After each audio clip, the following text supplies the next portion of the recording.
All right, changing some oil today on the Chrysler. Done cleaned the engine up. That stuff's got to dry still. So,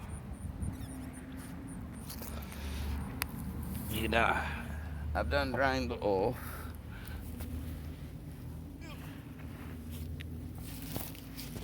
You had your oil filter. It goes in right up there. Make sure you get a rag and clean that up. It's still dripping back there. Always check, make sure your gasket is still on these newer model cars, because these gaskets, most of them, they just sit right on there. That one don't pop off so easy, but most of them, they just sit right on there. So make sure you check those out too. Now,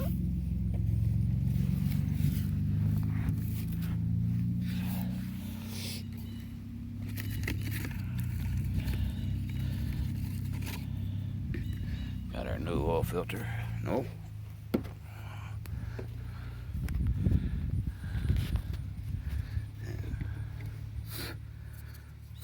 Next thing you want to do, look down in there, make sure there ain't nothing fell down in there from the factories. Then you want to fill this up with oil. Very simple.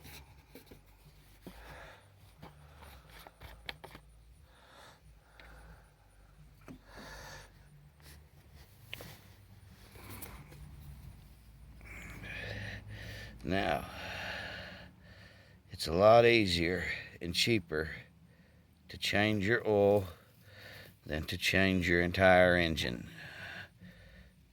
And you always want to fill these up with oil. You don't want it dry pumping.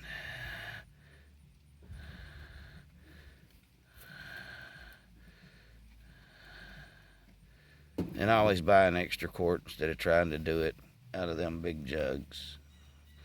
And that oil will sink down in there. As you can see, it's getting in all that paper and all that stuff that's inside that filter.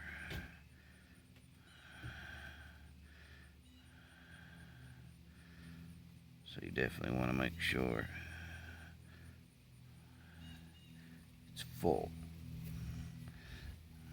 And take some oil that's fell out and rub around that seal. Make sure you rub some around that seal. Now, your old dirty boat, always clean it up. Not with the ground either. Get you a good little rag. As y'all can see, I'm filming with one hand, trying to work with the other. So,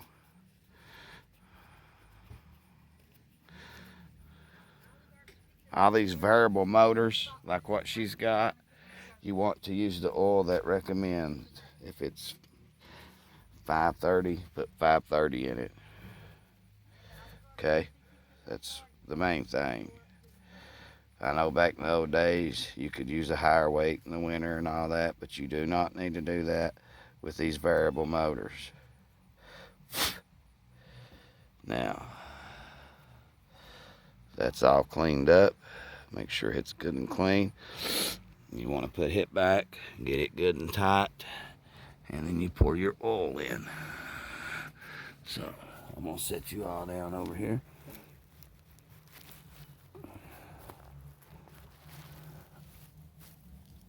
Hopefully you'll still be able to see some of what's going on.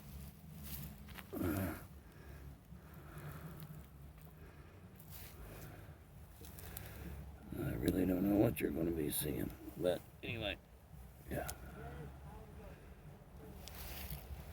Let me see if I can tell.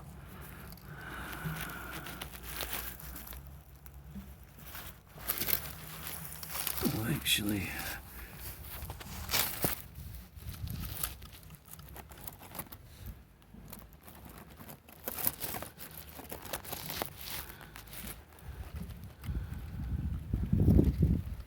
right in there. Now, got your old oil filter out of the way. Next thing you want to do is put your bolt back in. Now I'm a fat guy. I'm gonna probably have to jack this car up a little bit to get underneath here. I always take a rag too.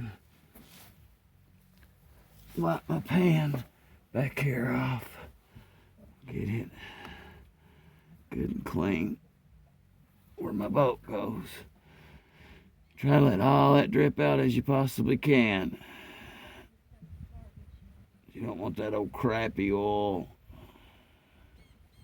in there. But we can go ahead and put a new filter on.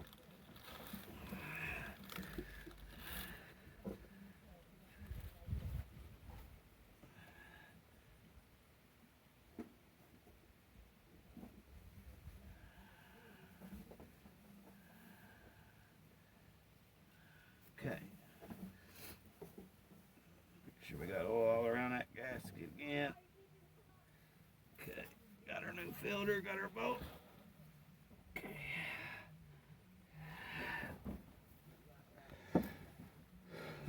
Now guys, believe it or not, my Chevy Equinox, I have got 230,000 miles out of that motor just by doing routine maintenance, changing oil, all that good crap.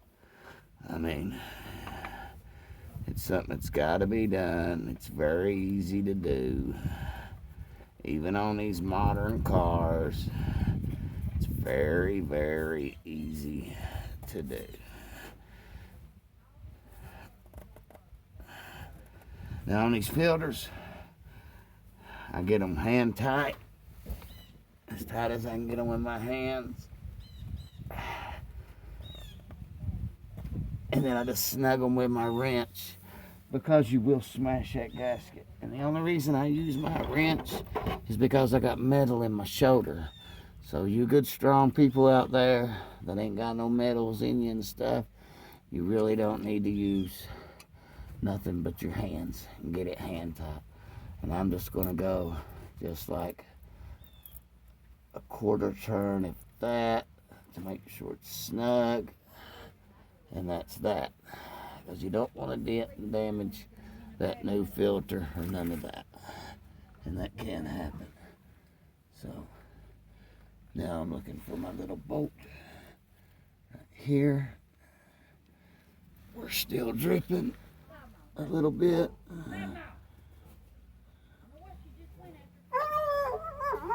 5 Mile, get over here.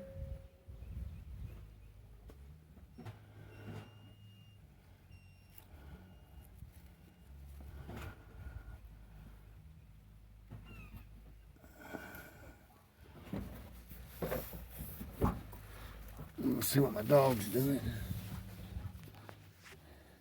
As you can see, that's still dripping. I want to get all that out as I can. So if y'all want to see more videos about changing your own oil and doing your own maintenance to your cars, just let me know. And I'll make some. Make sure you like, comment, subscribe, and share.